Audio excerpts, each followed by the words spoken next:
What up, YouTube? It's the Youngest Chief, and today I'm about to just read this journaling that I wrote probably about a month ago, but it's called The Keys to the Fifth Dimension. I want to start by asking, what are the fourth and fifth dimension realities? Let's look at the fifth dimension first. I know this may seem a little backwards, but just stick with me. The fifth dimension is pure love that comes from the source, which some may refer to as God, Allah, Buddha, Brahman, Jehovah, etc. An example of someone living in the fifth dimension would be referred to as the ascended masters. Examples would be deities, Jesus, Muhammad, the Dalai Lama, Buddha, etc. Those who ascended past the normal third dimension realities. Now, between the physical third dimension and the fifth dimension of love, you may ask yourself, what would come in between the two of them? The answer is that the fourth dimension is the plane of manifestation. This is the plane where the energy of every thought, action, reaction, non-action, etc. takes place. According to Isaac Newton's law of motion, a body remains at rest or in motion at a constant speed in a straight line unless acted upon by a force. Some may see this to be known as karma. Jesus stated in the Bible, treat others as you wish to be treated.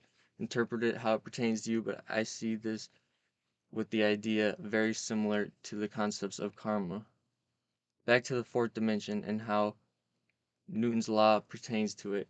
Things in motion stay in motion unless acted upon, right?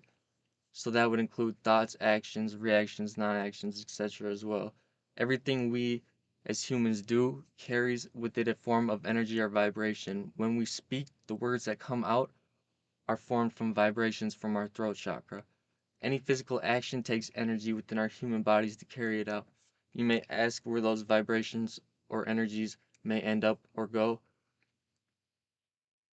Right to the fourth dimension plane, and they begin to manifest into whichever category, positive or negative vibration, it falls into.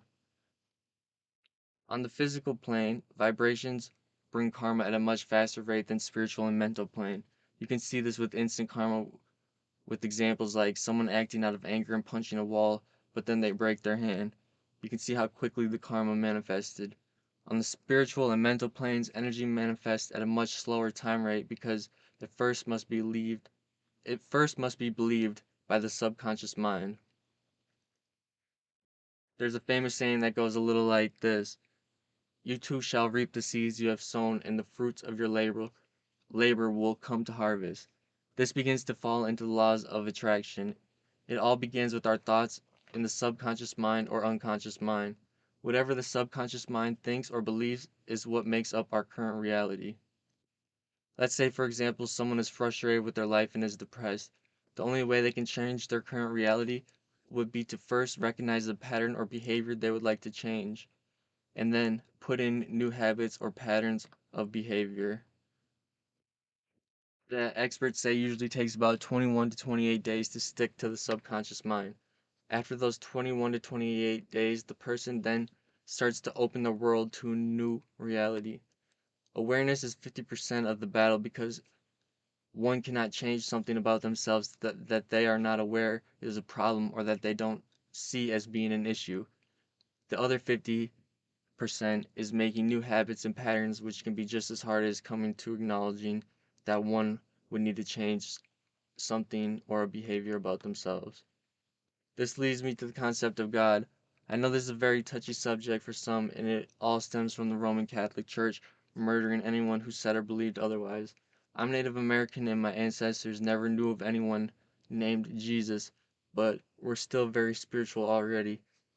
That is why I believe they try to genocide my people. The Roman Catholics want to control and power, and what better way to control people other than religion? That's a whole different subject to talk about some other time, but I've heard many times in my lifetime someone saying God is so cruel for taking someone or something away from them, or that if God loved us, he would never let all this terrible stuff happen throughout the world.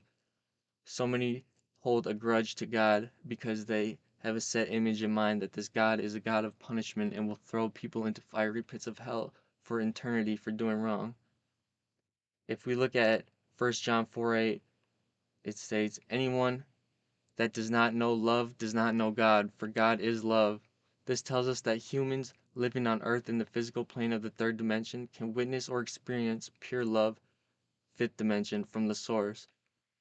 That is why some people living have a knowing in their heart that God does in fact exist, while others are a lot more skeptical and don't have as much faith in God. It simply goes to show that others may not have experienced as many acts of true love towards them throughout their many lifetimes in their earthly existence. Understand that all humans have the potential to vibrate at a consistent level on the fifth dimension. This is what we call the Christ consciousness or all knowing. Once you open your soul to the fifth dimension fully, there is no turning back, for one can never unlearn or delete an experience from their DNA. This is the same reason why, as humans, we never retract back into the caveman era in terms of human consciousness. We always progress and never retract in all aspects of life. Once you are engulfed in pure love and learn to accept and embody all that love is, that is the point in which someone becomes enlightened. Now let's take an enlightened being and use them as an example where someone is acting in a very negative way towards them. The enlightened being has no choice but to respond with only love. If one were to respond with a negative vibration, then one would not be considered enlightened because God is love. It would be easy for the enlightened being to respond in that way because they understand nobody's actions can make them feel any type of way.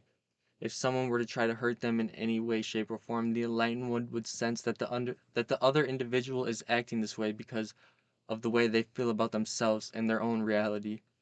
It is very hard to hurt someone when they can see that the only person hurting is the one doing the hurting.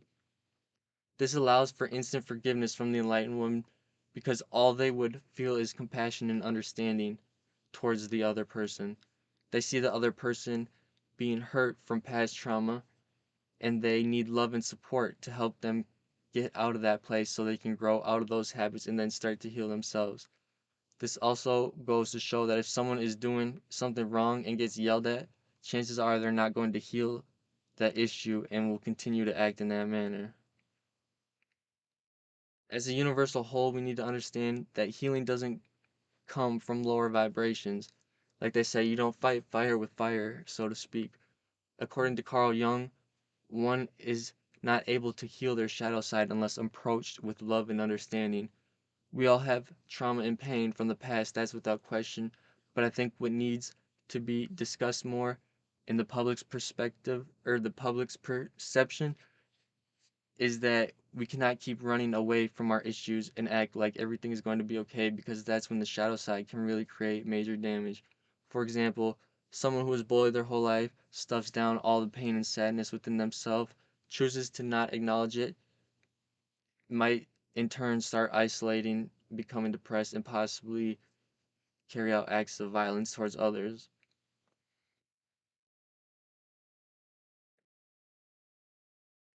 I'm guessing you have probably heard the saying, time heals all wounds, right? Well, that's not necessarily true. Healing doesn't take place no matter how much time passes unless we sit down, process, and work through the pain and suffering. We must learn to be gentler to each other and more aware of the fact that we never know what someone else may be going through in the pain and suffering they're holding on to.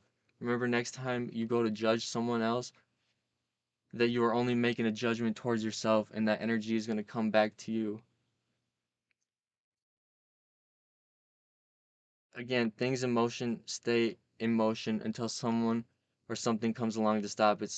If you like to start taking control,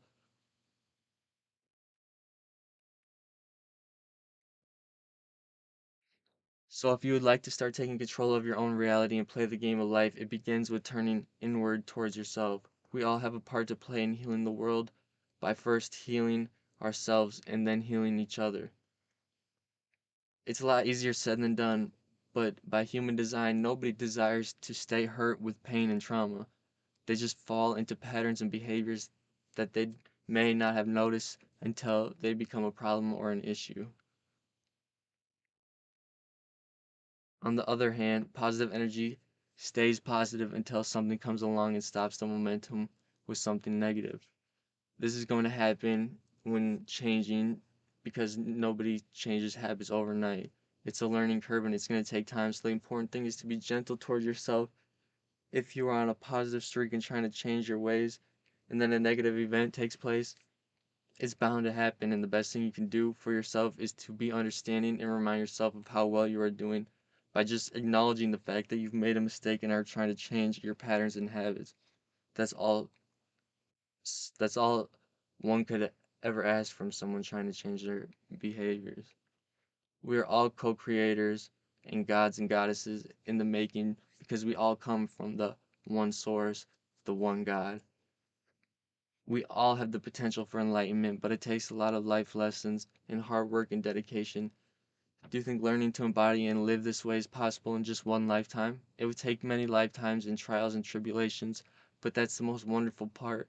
We have as many tries and different lives as it takes because time is endless and always moving forward in space.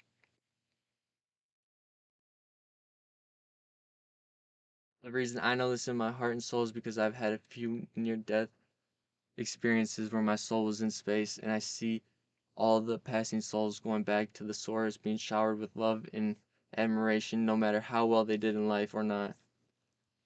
They get to choose the next time they want to reincarnate and the life lessons they want to learn in their next lifetimes.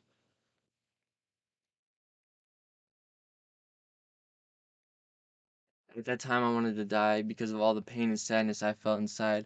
I thought to myself that what was ever after this, it had to be better than what I was feeling in that moment. So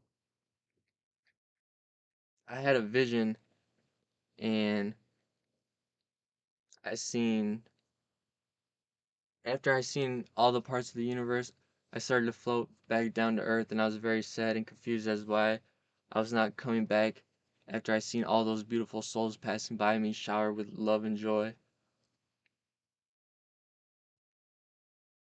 Instead, I was met by a native chief who asked me to sit down and talk to him. He had a large headdress covered with eagle feathers and he was smoking a ceremonial pipe. After talking for a bit, the chief asked me to smoke the pipe, so I did, and in that moment I returned to my earth body laying in the shower that was completely orange from all the iron except the spot where my head was laying.